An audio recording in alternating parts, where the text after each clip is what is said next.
Watching this video. I'm going to try to give you a quick overview of the ARC versus PLC decision that we all are trying to make at FSA right now for the 2021 crop year. As you can see here, I have the website pulled up.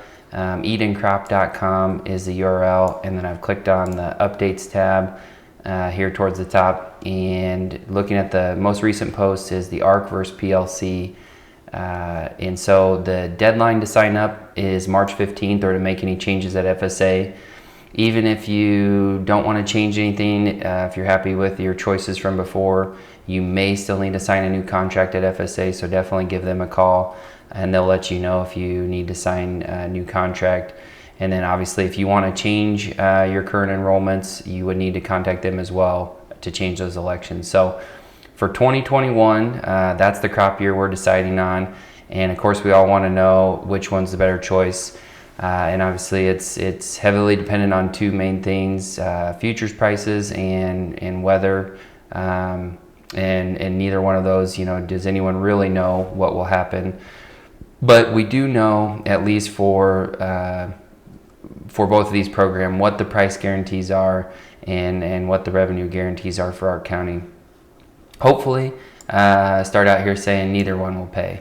If we have even average yields and prices, given where the guarantees are at, it looks like we will not have a payment under either program. ARC County, so why choose ARC County? If you're more concerned about low yields or worse yet, low yields and low prices, ARC County would be the way to go. PLC is a good simple price floor, $3.70 on corn and $8.40 on soybeans. I think most people would agree that $3.70 is a little bit better, relatively speaking, on corn.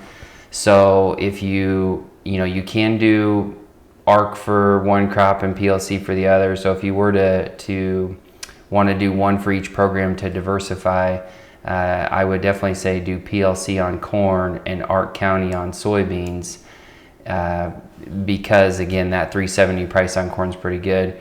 Another key point is if you are irrigated or largely have irrigated ground, I would also lean towards PLC, simply because for ARC County to pay, the county has to have a yield loss, in this case on an irrigated basis, and the likelihood of the county irrigated yield falling significantly is not nearly as likely as the non-irrigated one. And on a price guarantee alone, PLC is better than ARC County. So yeah, again, for irrigated and definitely irrigated corn would go PLC. The only catch there is you cannot do irrigated corn as PLC and non-irrigated corn as ARC County. You can only vary it by crop, but you can vary it by farm number. So if you have one farm number that has a lot of irrigated acres, you could go PLC on corn there, and for a farm that had more non-irrigated acres, or all non-irrigated, you could choose to do ARC County, again partially just to diversify and have a little bit of your risk management in both of the two programs. So that way, if one pays, you're getting, if either one pays, you're getting a payment.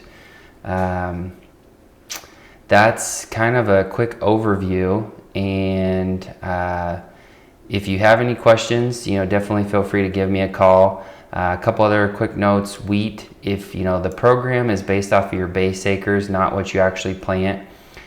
So wheat, the PLC program looks like the way to go. And if you scroll down here, you'll see, on the website, there's plenty of information about kind of all the ins and outs of how these programs work. Here's one quick thing I'll point out is, so what we're actually deciding is the 2021 crop year, and that pricing period does actually not start until this coming September and then runs to the following August. So even though we're seeing better prices right now, and today the market was up a little bit, and you can see, so it's hard to see there, sorry I got cut off, but December corn's at $4.50 and November beans at $11.50. That we're definitely higher, but those prices may not continue into this upcoming pricing period. So plenty of information here. Again, give me a call if you have any questions. Here's an example. I think the last thing we'll take a second here to look at is I run an example on Ark County, and just so you can see what the benchmark yields are. Here's Saunders County corn, non-irrigated is 186, and Saunders soybeans are around 58. And then the Ark County price on beans is $8.95, so it is a little better than the $8.40 on PLC. And corn, the Ark and PLC prices are the same at $3.70. And since in Ark you take it times the 86% coverage level, for that reason, you know, if you take 86% of $3.70, it's $3.18. So on price alone, Ark is not as good as PLC on corn.